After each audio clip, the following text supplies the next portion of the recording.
Estamos chegando pela TV Sete Lagoas, mais uma vez com o nosso programa Santiago Entrevista, sempre de costume, com a nossa versão inédita na segunda-feira, com o oferecimento da Vivo Fibra, a internet mais rápida de Sete Lagoas. Queria lembrar também que nós temos um grande apoio aqui na TV Sete Lagoas com a empresa 5bits, a empresa que cuida do nosso site. É uma empresa sete lagoana e com uma infraestrutura muito interessante, onde a gente optou, por essa parceria, e nós temos, portanto, aí o nosso sistema de streaming funcionando 24 horas, por isso a gente tem também o nosso sinal da TV Sete Lagoas para todo mundo via internet, e temos também o nosso portal que foi inaugurado esse ano, que é o setenews.com.br. Nós temos lá as informações da cidade, informações do estado e também as informações da TV Sete Lagoas com a tela da TV Sete Lagoas 24 horas por dia, para todas as pessoas, principalmente aqueles que não moram em Sete Lagoas, poder ter acesso à nossa programação ao vivo, além do nosso canal do YouTube, com os nossos vídeos que a gente grava aqui no estúdio, a gente disponibiliza para você no canal do YouTube, com link também no nosso portal setenews.com.br e também no Facebook da TV Sete Lagoas. Nossos programas sempre com grandes convidados e também grandes amigos. Hoje eu recebo aqui um grande amigo, vereador pelo PV, Renato Gomes, está conosco, ele que faz parte aí desse grupo, que está atualmente aí na mesa diretora da Câmara de Vereadores de Sete Lagoas. E nós vamos aproveitar, já que passou os primeiros 6 meses, para a gente fazer aqui um apanhado do trabalho do Renato Gomes junto à Câmara de Vereadores e também em Sete Lagoas, aí, com as parcerias com as entidades e com todos os trabalhos que ele vem desempenhando. Renato, é um prazer estar recebendo você aqui novamente, você que sempre vem aqui quando a gente convida, está sempre prestativo, sempre disponível facilmente, porque eu coloco isso porque às vezes a gente tem muita dificuldade. Teve uma semana, por exemplo, que eu estava tentando um contato aí para entrevistar uma pessoa política de Sete Lagoas e eu acabei desistindo, Você não, você está sempre pronto e por isso que às vezes você até vem várias vezes, Eu te agradeço e espero que a gente possa aproveitar esse espaço aqui para falar bastante do seu trabalho. Claro. Primeiro, quero agradecer pelo convite, é um prazer estar aqui. É sempre bom falar para os telespectadores da TV Sete Lagoas. A gente sabe que são pessoas que são formadores de opinião e a gente fica feliz de trazer algumas informações que eu acredito que são importantes, para Sete Lagoas e região.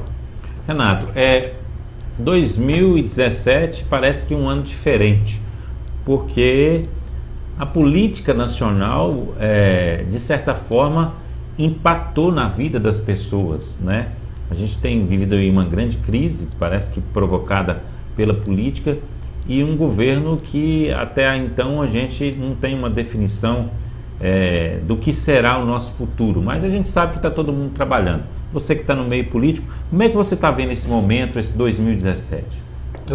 Santiago, impactou de forma muito negativa. Nós sabemos que a classe política ela ficou desmoralizada, principalmente pelo nível e pelo sérias situações de corrupção que veio acontecendo a nível nacional. Isso reflete diretamente nos municípios, porque a gente sabe que, querendo ou não, os municípios também dependem de recursos que vêm do governo federal. E a gente hoje o governo federal está sem recursos, os governos estaduais muito menos recursos ainda, e sobrando aí os municípios para praticamente se virarem sozinhos, Então a gente fica muito triste com essa situação, mas é uma situação que nós temos que vencê-la. Eu acho que nós não podemos desesperar. Eu acho que é um momento, infelizmente, não é o que eu gostaria de dizer, mas é um momento que nós temos que suportar, Eu acho que é essa palavra que tem que ser dita, porque eu acredito que isso vai ser passado a limpo.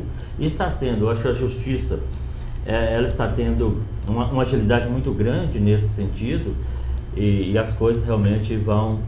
E outra, as pessoas estão se mobilizando mais, Santiago. As pessoas estão... eu acredito que as pessoas estão tendo já um amadurecimento político. A gente sabe, e as pessoas sabem que elas, querendo ou não, é através da política que vem a gestão dos municípios, do estado e do ente federativo. Então acho que nós não podemos desesperar, nós temos que suportar e mostrar a opinião mesmo firme e torcer para que a justiça venha colocando a limpo todas as situações, que isso sirva para que realmente não tenha mais corrupção no nosso país. Agora, tem reformas que vêm sendo propostas que, quando a gente analisa assim, por alto, você pensa, pô, mas está tirando direito, está apertando, está complicando e tal. Mas pelo rombo do Estado brasileiro, a gente percebe que se não houver as reformas, aí sim que a coisa vai ficar ruim, né? E mesmo com as reformas, a gente vê que parece que o país só sai da crise em 2022. Como é que você acha que a gente vai conviver com isso durante esse tempo todo? O que acontece, Santiago? A reforma da Previdência, por exemplo, vamos citar, existe a reforma da Previdência, a reforma trabalhista. A reforma da Previdência, a gente sabe que se gasta com a Previdência, diretamente com a Previdência, é menor do que a arrecadação.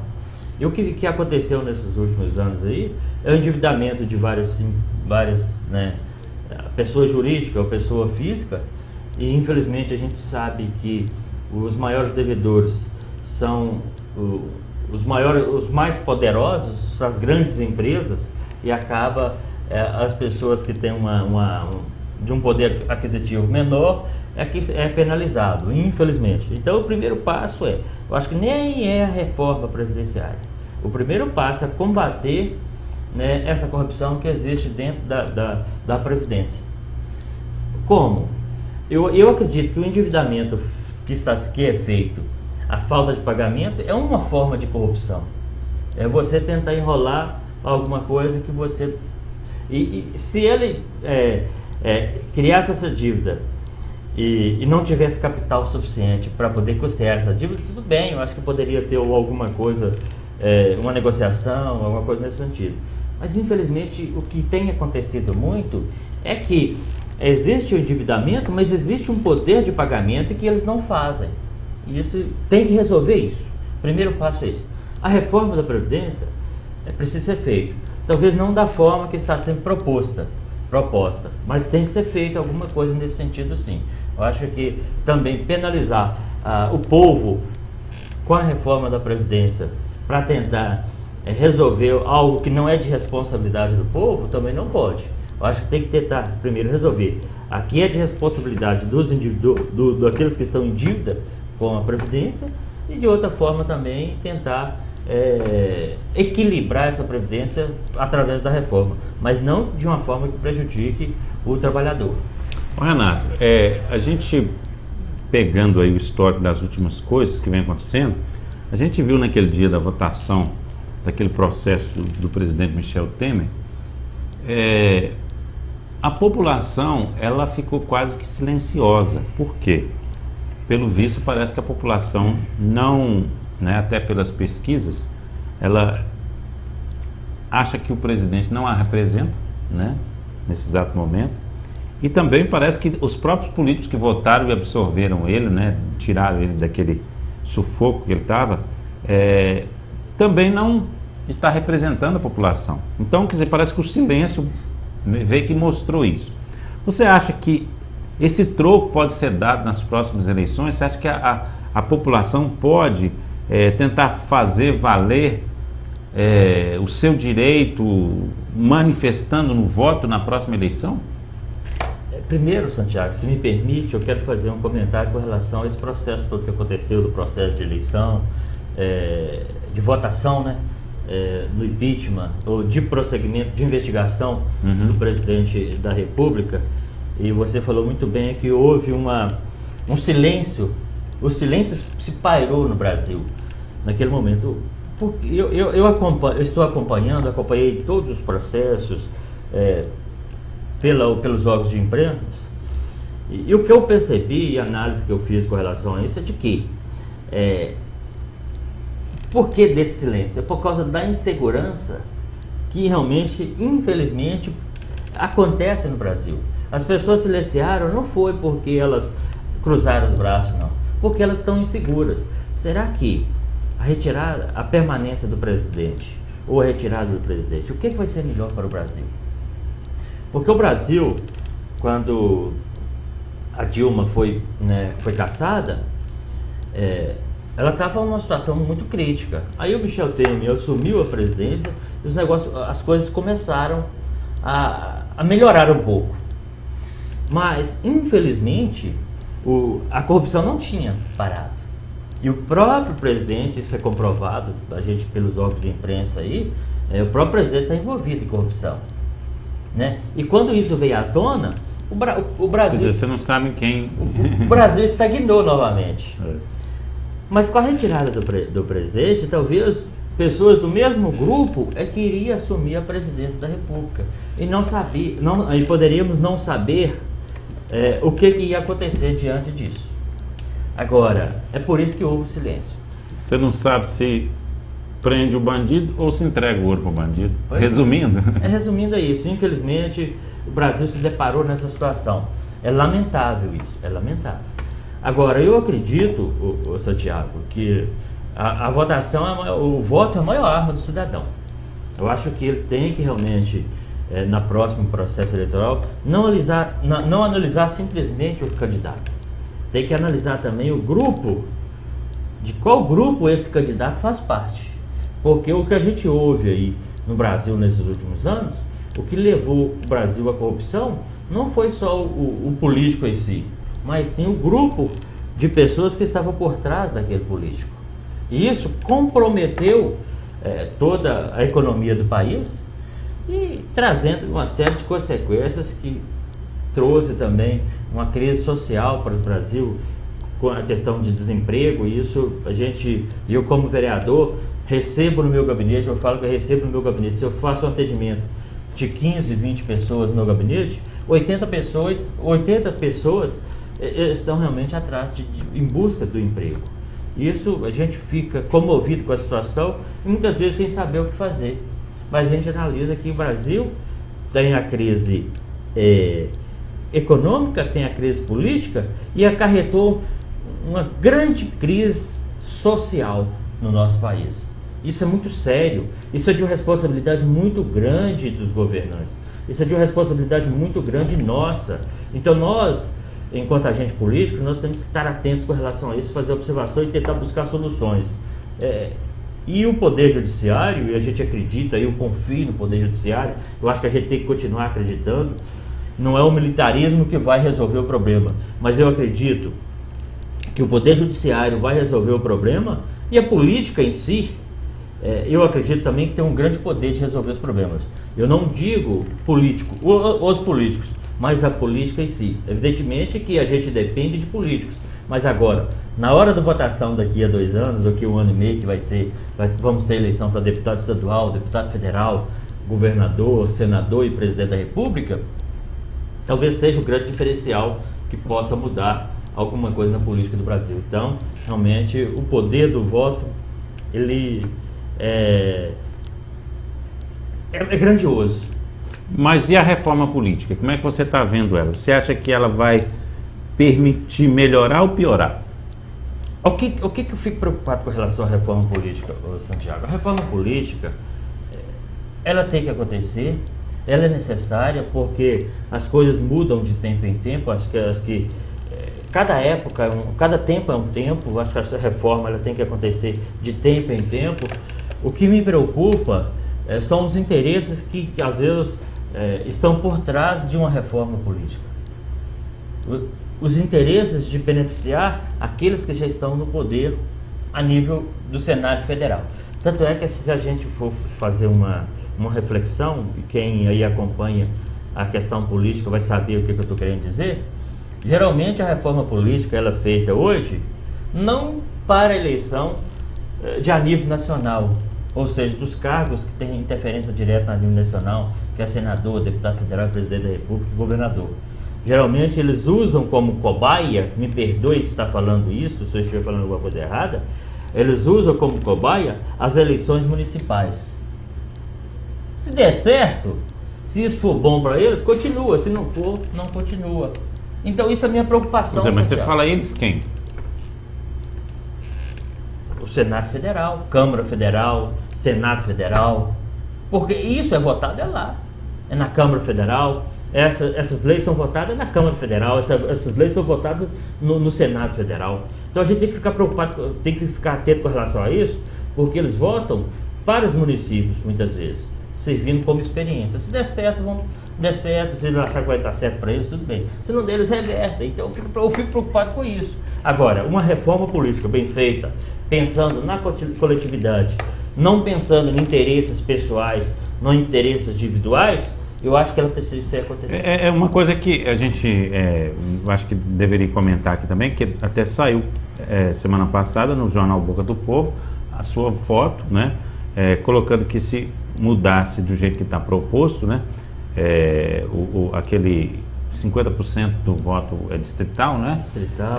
você não estaria eleito por causa do número de votos, que teve alguns candidatos que teve mais votos do que você, né? Eu acho bom a gente registrar isso aqui para saber que a gente está atento às coisas que são divulgadas na cidade. Agora, tem o outro lado também, que eu acho que é bom que se fala, que é a parte financeira, né? Porque também vai igualar, por exemplo, eu vou dar um exemplo simples. Nós temos aqui, tá o Sérgio, mas o Léo ali na técnica. Qualquer um dos dois que quiser ser candidato, ele vai poder ser candidato. Muda completamente, né? E ele vai poder ir lá e disputar quase que de igual. Porque em questões financeiras, em questões do número de votos, quer dizer, tem uma mudança radical aí. Isso é uma mudança radical. Agora, a esperança, Santiago, eu fui eleito, estou como vereador pelo 3º mandato. E todos os 3 mandatos que eu tive, que eu fui eleito, aliás, fui candidato 5 vezes para vereador, e todas as 5 candidaturas minhas foram com gasto mínimo financeiramente. Eu gastei do recurso que eu tinha disponibilizado. Eu não dependi, em nenhuma das campanhas, eu dependi de empresas para que poder bancar essa minha campanha. Então eu tenho a minha consciência tranquila. Você sempre fez uma campanha enxuta, eu não né? Eu não devo favor a nenhuma empresa. Então eu acho que isso aí. E tem uma outra coisa que eu acho que você deve colocar também, é sobre a questão da coligação partidária, né? Porque na última eleição o seu partido foi um diferencial, a questão de optar pelo partido e sozinho, né? Então, quer dizer, de certa forma, nesse ponto aí, você já está até bem que preparado, né? Só para concluir meu outro raciocínio aqui, eu quero entrar nesse seu aí. Talvez seja por isso que eu tivesse tido uma votação menor do que os outros, entendeu? Porque eu não dependi de recursos financeiros de empresas. Então eu trabalhava com o que eu tinha, eu disponibilizava para minha campanha aquilo que eu tinha. Eu não tinha outra situação. Agora, outra questão da votação distrital é muito preocupante, porque eu sou muito partido político.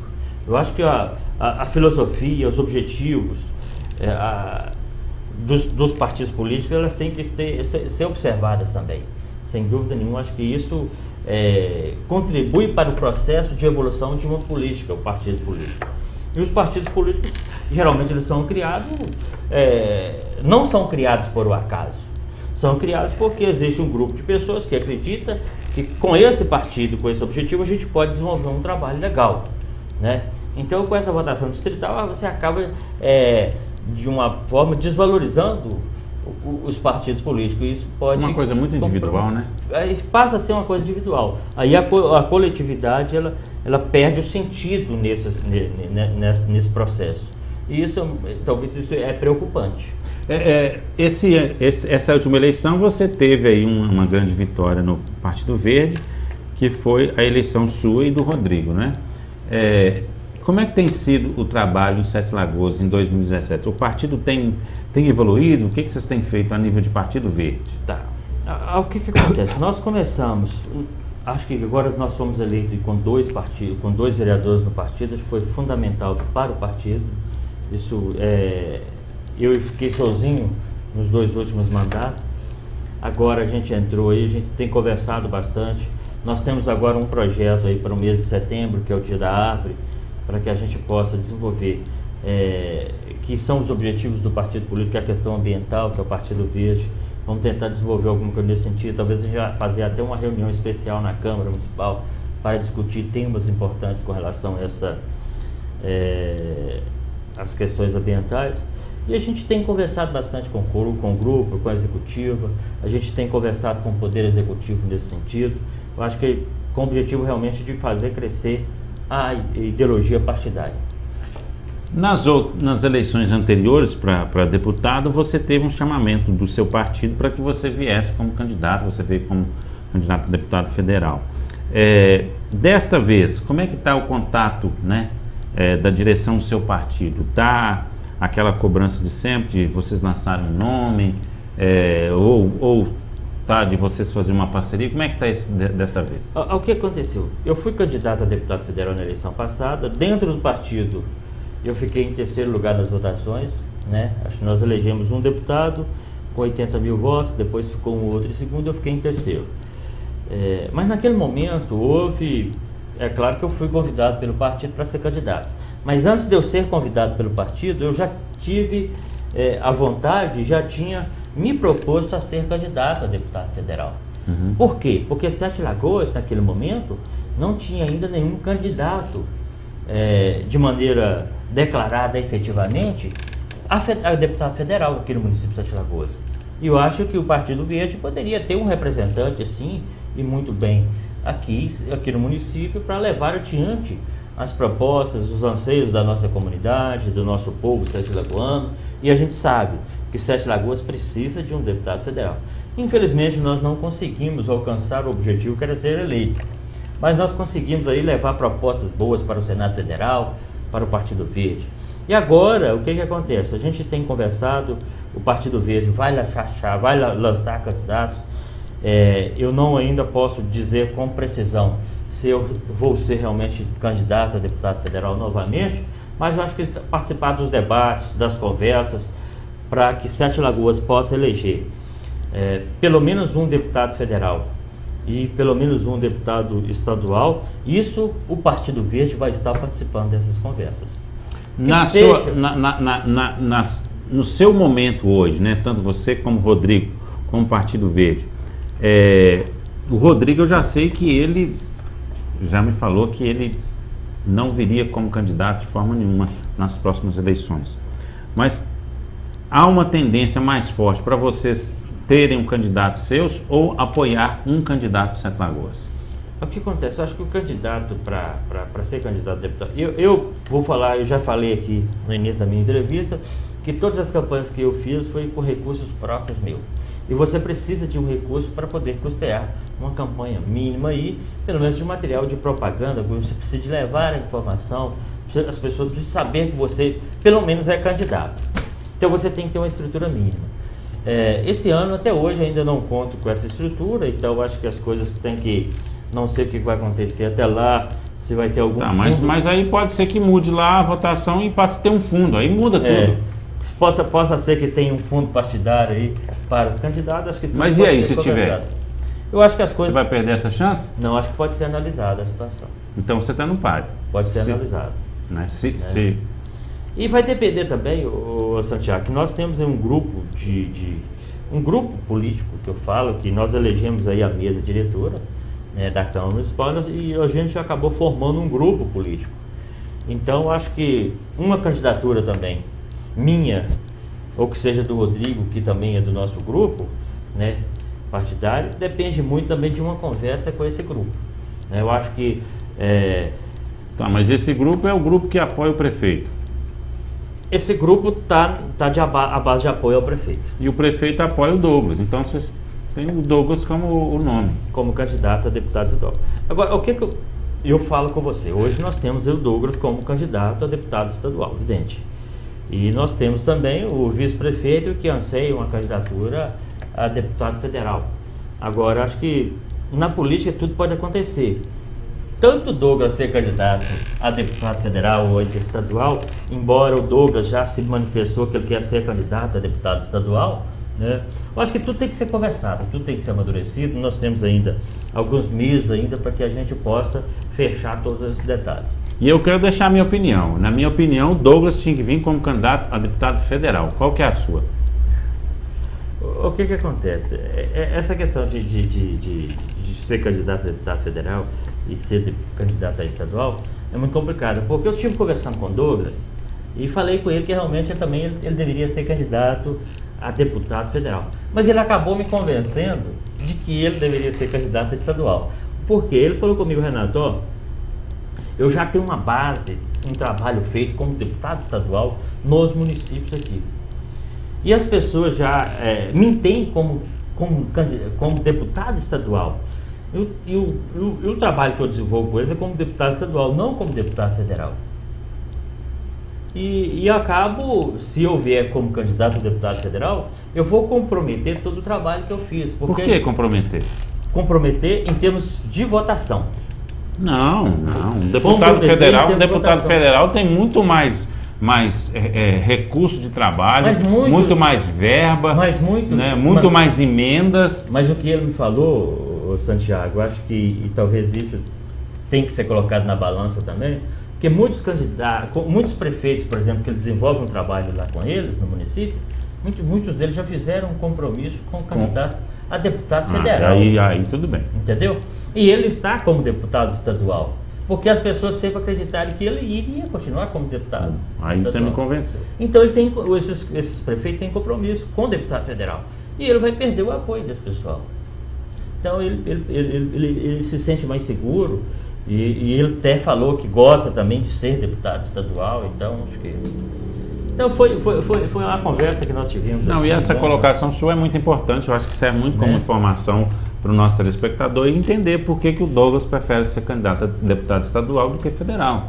Né? Eu acho que é muito pertinente e até para mim eu fico satisfeito, porque ninguém nunca tinha me falado dessa forma. Realmente. Eu tinha tido essa conversa com ele no sentido de direcioná-lo a ser candidato a deputado federal. Porque você olhando por Sete Lagoas, eu acredito que em termos de emenda, né, você teria muito mais emenda como federal do que estadual. E o Douglas ele tem uma habilidade muito grande para buscar recursos, buscar benefícios aqui do governo estadual. Né? Inclusive nós estamos em conversação com o Douglas, em breve ele estará aqui concedendo uma entrevista também no nosso programa aqui. Nós vamos fazer um pequeno intervalo, tomar uma aguinha aqui, já nós voltamos batendo mais um papo aqui com o Renato Gomes, vereador pelo PV em Sete Lagoas. Já voltamos.